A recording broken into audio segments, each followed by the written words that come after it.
Salut la team, j'espère que vous allez bien. Deuxième vidéo sur l'UFC Paris 4. Cette fois-ci, c'est pour parler de la performance de Nassourdine Imavov face à Caio Borralho en main event.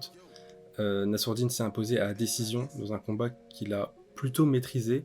Tous les rounds étaient assez serrés, mais on avait toujours la sensation que dans chaque round, Nassourdine avait légèrement l'avantage, même si le nombre de coups était à peu près équivalent des deux côtés.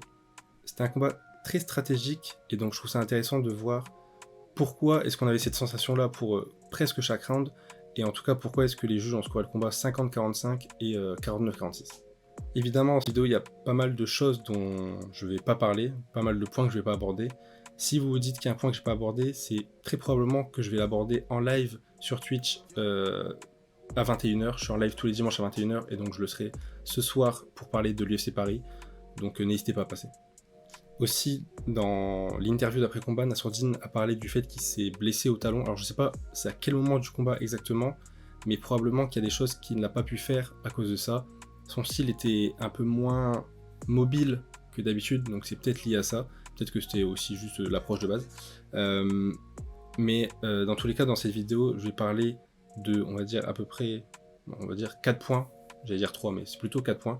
Le premier, c'est la manière dont Nassourdine a géré le jeu de kick de Caio Borralho. Il s'est adapté au fur et à mesure, et donc on va voir ça. Le deuxième, c'est comment est-ce que Nassourdine a non seulement mis la pression, mais aussi fait en sorte d'être très souvent, presque tout le temps, le dernier à envoyer quelque chose dans l'échange. On sait que c'est assez important pour les juges, et quand on voit que les rounds étaient très serrés, ça a pu jouer dans la manière dont ils ont scoré le combat. Le troisième point, c'est la défense de takedown de Nassourdine. Déjà parce que ça a permis de casser un peu le jeu de Borralho, mais aussi parce que le prochain adversaire de Nassourdine sera probablement Khamzat, et donc c'est intéressant de voir le système défensif de Nassourdine. Et le dernier point, c'est ce que, d'après moi, Nassourdine Imavov aurait pu faire, humblement, pour s'approprier encore un petit peu plus chaque round. En tout cas, on va pas perdre plus de temps que ça, on est parti, let's go.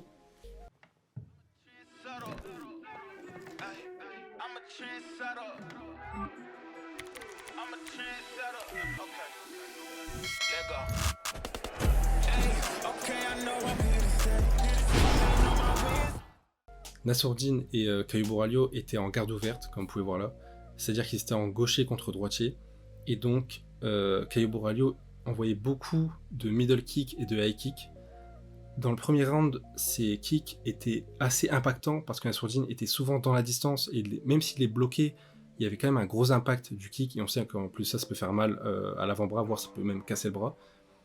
Dans le deuxième round, au fur et à mesure du deuxième round, Nassourdine s'est vraiment bien adapté. Donc les séquences que je vais vous montrer, ça va être que dans le deuxième round, parce que globalement ça fluctuait dans le combat, mais Nassourdine a globalement eu cette adaptation tout le long du combat. Vous allez voir qu'il y a un premier kick qui est envoyé ici, ça touche pas du tout une partie, on va dire, qui aurait pu être blessée chez Nassourdine, ça touche que les bras, mais il y a quand même un impact, et comme je vous ai dit, les rounds étaient serrés, donc pour les juges, ça peut jouer si beaucoup de kicks sont envoyés, même s'ils sont bloqués, si beaucoup de kicks sont envoyés à répétition, ça peut jouer. Nassourdine essaye beaucoup de mettre la pression, il a essayé de faire ça tout le combat, mais il l'a géré au fur et à mesure du combat, et là, au début du deuxième round, il le fait pas encore parfaitement, donc le deuxième kick, il est obligé de le bloquer pleinement encore une fois. À partir de là, presque tous les kicks du round, il va les gérer différemment. Là, c'est vraiment juste quelques secondes plus tard, et vous voyez que sur ce coup, c'est plus un front kick qu'un middle d'ailleurs, mais c'est le premier kick qu'il gère vraiment bien. Il a vraiment arrêté de mettre la pression quand il a senti que Borralho allait envoyer le kick, et au moment où il l'a envoyé, il a simplement reculé. C'est un front kick, donc c'est un peu différent, mais l'idée elle reste la même à d'autres moments du round. Et d'ailleurs, Nassourdine capte que Borralho, qui est passé en droitier, va envoyer un low kick, et donc cette fois-ci, il va pas essayer de le bloquer ou de reculer, mais il va essayer de contrer le low pendant que Borralho envoie le low kick. Vous voyez ici, il envoie sa combinaison, et donc dans cet échange-là, ce qui est le plus impactant, c'est la combinaison de Nassourdine et pas le low kick. Un peu plus tard dans le round, Caio Borralho il va revenir sur un middle kick, et cette fois-ci la distance que Nassourdine, même s'il met toujours la pression, la distance qu'il va prendre pour gérer le kick elle est différente. Il sent que ça vient, et donc cette fois-ci il y a le retrait de buste avec la gestion de distance juste avant, et donc le kick ne touche rien du tout. Une nouvelle séquence où c'est encore une fois la même idée, Nassourdine essaye toujours de mettre la pression et essaye toujours de faire reculer, mais il gère un tout petit peu mieux sa distance pour être sûr de ne pas se faire toucher par le kick. Encore une fois, retrait de buste, il est à distance parfaite pour que ça ne le touche pas du tout, et donc aucun impact du kick.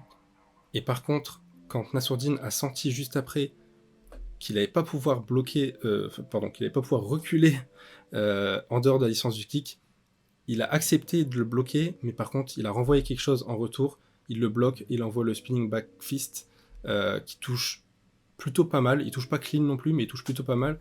Et surtout, visuellement, pour toutes les personnes qui étaient devant le combat, ce qu'on retient, c'est vraiment le spinning back fist et non pas le kick. Et donc, globalement, dans ce deuxième round, mais c'était à peu près le cas pour tous les rounds à partir du deuxième, Nassourdine s'est adapté au fur et à mesure pour réussir à continuer de mettre la pression, continuer à jouer avec les mains, d'ailleurs on le voit ici, continuer à jouer avec les mains de Borralho pour gérer son jab et gérer la distance, mais aussi être à une distance à laquelle les kicks de Caio Borralho étaient beaucoup moins impactants dans le premier round, parce que je pense que 50% des coups de Borralho qui touchent dans le premier round, c'est des middle et des high kicks. Le deuxième point qui a permis à Nassourdine Imavov de gagner au fur et à mesure les rounds, c'est le fait d'être le dernier dans l'échange.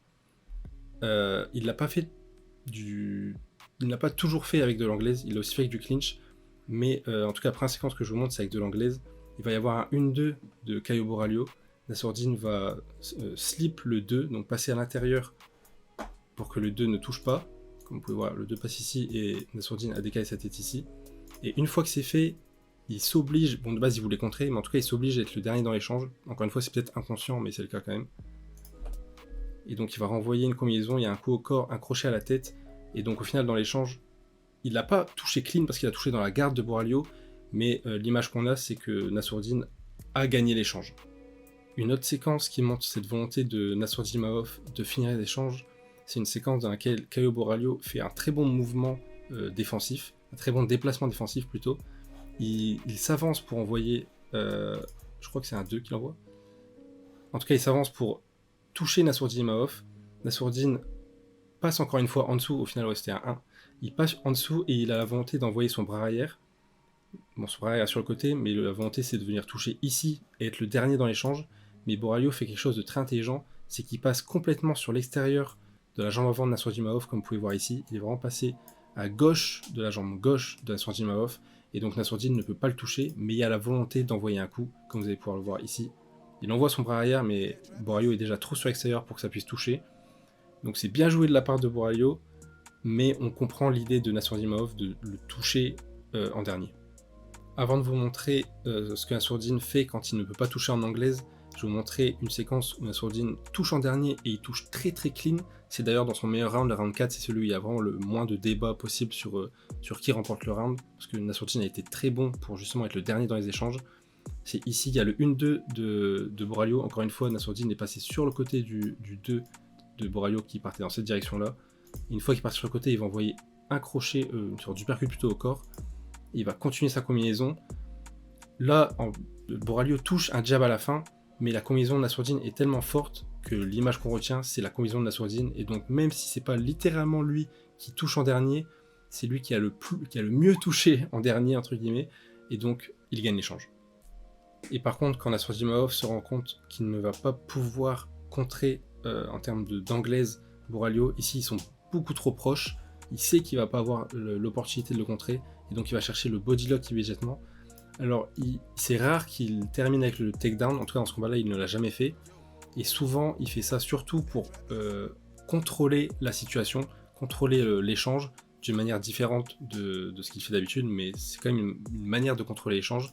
Ici il va juste prendre le bodylock, et au final c'est lui qui dicte le rythme et qui dicte où se passe le combat grâce au bodylock. C'est plus défensif qu'offensif d'une certaine manière, mais dans tous les cas c'est lui qui dicte, donc ça lui va. Nassourdine Imavov a complètement bloqué le grappling de Caio Borralho, il a défendu toutes ses tentatives d'amener au sol, et je trouvais ça intéressant de se pencher un peu sur le système défensif en termes de lutte de Nassourdine Imavov, et sur la première tentative de takedown de Borralho, on voit absolument l'entièreté de son système défensif, c'est-à-dire que Borralho shoot, la première défense pour Nassourdine, la première volonté c'est de réussir à remonter Borralho, là il le fait en attaquant une sorte de guillotine, mais en tout cas c'est un front headlock, mais dans tous les cas la volonté c'est de le remonter. Une fois qu'il l'a remonté, il va chercher le overhook ici, bon, on voit que le début du bras, mais globalement il passe le bras au-dessus de celui de Caio Borralho, et ensuite il vient le remonter proche de lui. Le deuxième point, c'est le contrôle avec la tête. Il vient placer son front sur le menton de Caio Borralho pour créer une sorte de barrière en haut. Et le dernier point, c'est qu'il vient, bon là il faut avancer un petit peu, il vient attraper le biceps de Borralho avec sa main gauche, ici. Ces 3 points-là, c'est les points principaux de sa défense. Pas littéralement takedown, parce que la défense takedown, c'est simplement bloquer le takedown. Mais dès que le takedown est bloqué, sa volonté, c'est de remonter dans cette position-là. C'est-à-dire remonter avec l'adversaire, avec le overhook, la tête en barrière et la main sur le biceps pour contrôler. L'objectif ici, c'est pas de désengager totalement, c'est de garder l'adversaire proche, mais surtout de contrôler tous ses mouvements. Avec tout ça, il peut, à part les jambes, littéralement, mais à part les jambes, il peut contrôler tout le haut du corps et ça lui permet de... Souvent, il se retrouve contre la cage, mais en tout cas, ça lui permet d'empêcher l'adversaire de re-shooter directement. Il y a une deuxième séquence dans le premier round, ça va être juste ici. Caio Borralho a profité d'un kick de Nassourdine pour venir coller, et encore une fois, l'idée est la même si c'était pas vraiment un takedown. On voit encore une fois bien la main qui vient contrôler le biceps, ou en tout cas le bras droit de Caio Borralho, la tête qui va mettre une barrière, et bon là on voit pas le bras droit de Nassourdine, mais on l'imagine parce que sa main est ici. Il a passé encore une fois le overhook pour venir contrôler et garder Caio Borralho proche de lui, l'empêcher de redescendre dans les jambes, et en tout cas être en contrôle. Bon, et puis si jamais des gens se demandaient si la défense de lutte de Nassourdine était au point, cette séquence-là, elle prouve qu'au moins techniquement, elle l'est. Il a directement mis un petit coup de hanche sur la tentative de takedown de Caio Borralho. Il vient appuyer avec sa main sur sa tête pour casser sa posture. À partir de là, il va simplement se déplacer et garder cette volonté-là de casser la posture. Caio Borralho relâche takedown et la défense est juste propre. Et je vous montre simplement une dernière séquence parce que je la trouve vraiment intéressante dans le sens où Nassourdine a du retard sur la défense de lutte, un léger retard, mais il y a un peu de retard. Et malgré tout, dès qu'il a commencé à défendre, là il avait Borralho avait trouvé un bon timing, il a réussi à attraper la jambe la jambe gauche de Nassourdine Imavov. Et malgré tout, dès qu'il a commencé à défendre, boum, réflexe immédiat, le overhook est passé, il va directement chercher à mettre sa tête en barrière. Voilà, on voit pas bien, mais le overhook est passé, il décale, il met la tête en barrière. Et la main gauche est encore ici, mais dès que le bras droit est un problème, il vient caler sa main gauche à lui sur le bras droit de l'adversaire. Bon là il le fait avec la hanche. C'est vraiment marrant à quel point c'est immédiat. Dès que la défense takedown est réussie, son système, c'est immédiatement cette posture-là est toujours dans le même sens et dans le même ordre. Et enfin, je voulais parler d'un point qui, d'après moi, aurait pu être vraiment utilisé par Nassourdine Satim. C'est le fait que Borralho défend très bien au niveau de la tête, mais donc parfois il peut laisser le corps ouvert et surtout il était conscient du danger de l'anglaise de Nassourdine et donc à cause de ce danger-là, il laissait son corps parfois ouvert. Et je trouve que Nassourdine aurait pu beaucoup plus jouer sur ça pour vraiment appuyer sur certains rounds, pas faire ça tout le combat, mais juste appuyer sur certaines séquences pour pouvoir marquer encore plus l'esprit des gens dans chaque round et donc gagner le round. Il y a une première séquence qui montre bien à quel point est-ce que parfois le corps de Borralho pouvait être ouvert, et c'est sur l'une des premières combinaisons qu'envoie Nassourdine. Il l'envoie à la tête ici, Borralho bloque le coup à la tête, mais donc il y a toute cette partie-là au corps qui est ouverte. Alors évidemment, c'est la première combinaison qu'envoie Nassourdine, donc c'est logique que ce soit plus ouvert, mais dans le reste du combat, c'était aussi le cas en fait. Je vais simplement vous montrer deux séquences dans lesquelles Nassourdine envoie au corps et touche au corps. Et les deux séquences que je vous montre, c'est presque les seules, j'en ai peut-être raté une ou deux dans le combat, mais c'est presque les seules où Nassourdine a la volonté d'envoyer au corps, et pour le coup, il touche vraiment. La première, c'est celle-ci, donc ils sont un petit peu immobiles. Il va d'abord envoyer à la tête, Caio Borralho bloque, puis revient, et quand il revient, Nassourdine envoie au corps. Et ce qui prouve bien qu'il y avait vraiment quelque chose à faire, c'est que la plupart du temps, Borralho défendait avec les deux mains en haut, comme il l'a fait juste avant, et là il n'a même pas eu le temps de descendre le bras ici pour bloquer le coup au corps, que Nassourdine avait déjà touché. Ça touche parce que Nassourdine envoie peu au corps et donc ça surprend, mais donc il y avait moyen dans certains rounds d'appuyer sur 2-3 séquences, je pense, pour faire encore plus mal. Et donc la seule autre séquence où Nassourdine envoie fortement au corps et touche, c'est celle que je vous ai montrée tout à l'heure. Il slip le bras arrière de Borralho et il renvoie au corps ici. Vu le nombre de fois où il a réussi à slip le bras arrière de Borralho, je pense qu'il y avait au moins 4 ou 5 séquences où il pouvait copier cette séquence-là et la coller, et ça aurait aussi touché. Pour ça que j'ai trouvé ça un petit peu dommage. J'ai pas entendu dans le coin de la sourdine entre les rounds quelqu'un le dire, mais j'ai peut-être dû se rater. En tout cas, je trouve ça dommage que la sourdine n'ait pas appuyé un peu plus sur ça, parce que pour moi, ça pouvait vraiment faire la différence. Ce qui est sûr, c'est que c'était vraiment un combat maîtrisé de la part de la sourdine Maof, malgré sa blessure au talon. J'ai pas encore eu d'update là-dessus, mais bon, apparemment ça avait l'air plutôt sérieux puisque Nassourdine boitait en repartant. Avec cette victoire, Nassourdine il est censé être le prochain contender pour le titre et donc affronter Khamzat Chimaev. Ça va être un combat très compliqué, étant donné le niveau de lutte de Khamzat et le niveau de grappling en général de Khamzat. Avec ce que nous montre Nassourdine, s'il arrive à résister aux premiers assauts de Khamzat, il y a quelque chose à faire en termes de points marqués debout pour compenser la lutte de Khamzat. En tout cas, j'ai hâte de voir comment est-ce que Nassourdine et sa team vont adapter leur système défensif en termes de lutte et leur système offensif en termes de striking pour pouvoir battre un combattant comme Khamzat. Ça s'annonce vraiment très stylé et très cool à regarder. J'ai hâte de voir ça. Si la vidéo vous a plu, n'hésitez pas à mettre un like, à me le dire en commentaire et à vous abonner si ce n'est pas encore fait. Comme j'ai dit, je suis en live ce soir à 21h sur Twitch pour récap tout l'UFC Paris. Et globalement, je suis en live tous les dimanches à 21h sur Twitch pour récap les cartes UFC ou les cartes du monde MMA du week-end. Si c'est pas encore fait, n'hésitez pas à aller voir mon autre vidéo sur l'UFC Paris 4 sur BSD versus Ruffy. Et moi, je vous dis à la prochaine. Bisous!